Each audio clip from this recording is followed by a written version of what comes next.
ხვალიდან 15 აგვისტოდან ეგრეთ წოდებული ჩანაცვლებითი თერაპიის განხორციელებაზე მთლიანად იღებს პასუხისმგებლობას სახელმწიფო.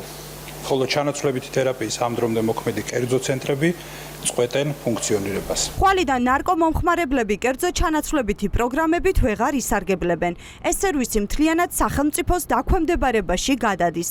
რაც იმას ნიშნავს, რომ კერძო კლინიკებში დარეგისტრირებული ბენეფიციარები სახელმწიფო პროგრამაში უნდა გადასულიყვნენ, თუმცა როგორც ჩანს, სახელმწიფო პროგრამაში ჩართვაზე ყველა თანახმა არ არის.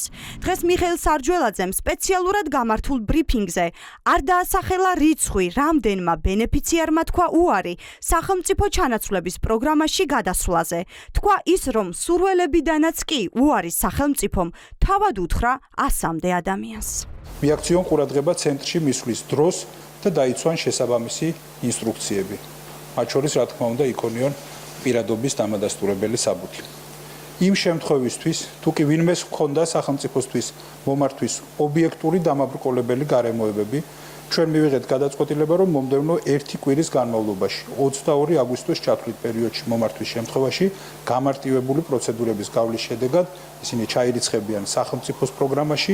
რაც არ თქვა სარჯველაძემ, თქვეს ნარკოლოგებმა. ირკვევა, რომ სახელმწიფო ჩანაცვლების პროგრამაში რეგისტრაციაზე უარი კერძო პროგრამის ბენეფიციართა 50%-მა თქვა. უარის მიზეზი ბევრია, მათ შორის უზარმაზარ რიგებში დგომა, პერსონალური ინფორმაციის დაცულობის პრობლემა და კატასტროფული ინფრასტრუქტურა.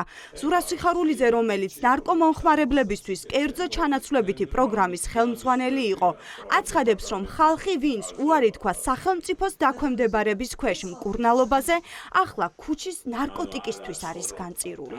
ჩვენ ყველას ვეხვეწებოდით, რომ დარეგისტრირებული ვართ, მაგრამ არ დარეგისტრირეთ. რატო? ახლა მანამდეც არსებობდა სახელმწიფო პროგრამა და შეეძლოთ იქ ჩართულიყვნენ, მაგრამ იქ არის თავიანთი პირობები, აქ იყო დაცული მათი პერსონალური ინფორმაცია. იყო მაღალი დონის სერვისი, საკმაოდ გეოგრაფიული ხელმისაწვდომობა იყო კარგი მათთვის და მაქსიმალურად იღებდნენ იმ მომსახურებას, რაც მათ ჭირდებოდათ და ეხლა იციან რა ხდება სახელმწიფო პროგრამებში. როდესაც ნარკოტიკების მომხმარებელი ადამიანები ლეგალურად სერვის ცენტრებში მიდიან, სერვისის ასე ვთქვათ მომსახურებას იღებენ და ასე დროს რომ ყველა ამ ცენტრებთან ჩასაფრებულია პოლიცია და ყველა გამოსულ ადამიანს 80%-ს აჩერებენ, აკავებენ, ჩხრეკენ, გადაყავთ პოლიციაში. რა თქმა უნდა, ეს არის ზიანის მომტანი. ოპოზიციაში აცხადებენ, რომ ამდენი ნარკოტიკი ქვეყანაში არასდროს ყოფილა და ეს ყველაფერი შეუძლებელია ხელისუფლების მფარველობის გარეშე ხდებოდეს. არადა თითქმის ყოველ დღე გელა გელაძის უწყება ბრიფინგზე მართავს, როგორ აკავებენ ადამიანებს ნარკოდანაშაულების გამო.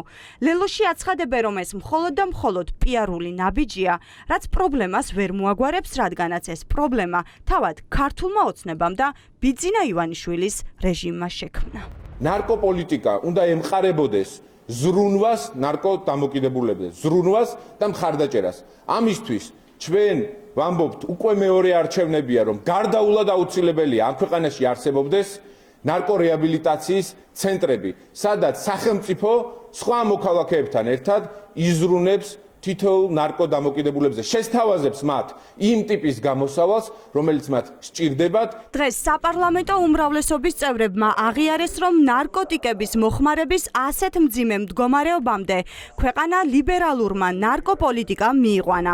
ეს პოლიტიკა ჰქონდა მათ შორის წლების წინ ბიძინა ივანიშვილსაც, რომელიც სამედიცინო მიზნებისთვის მარიხუანას პლანტაციების გაშენებასაც კი ემხრობოდა. ბერა ივანიშვილი კი კანაფის ლეგალიზებაზე მღეროდა. დიტო ხუნდაძე იხსენებს, როგორ ეწინააღმდეგებოდა ლიბერალურ ნარკოპოლიტიკას და როგორ იბრძოდა ამაოდ ამის წინააღმდეგ პარლამენტში.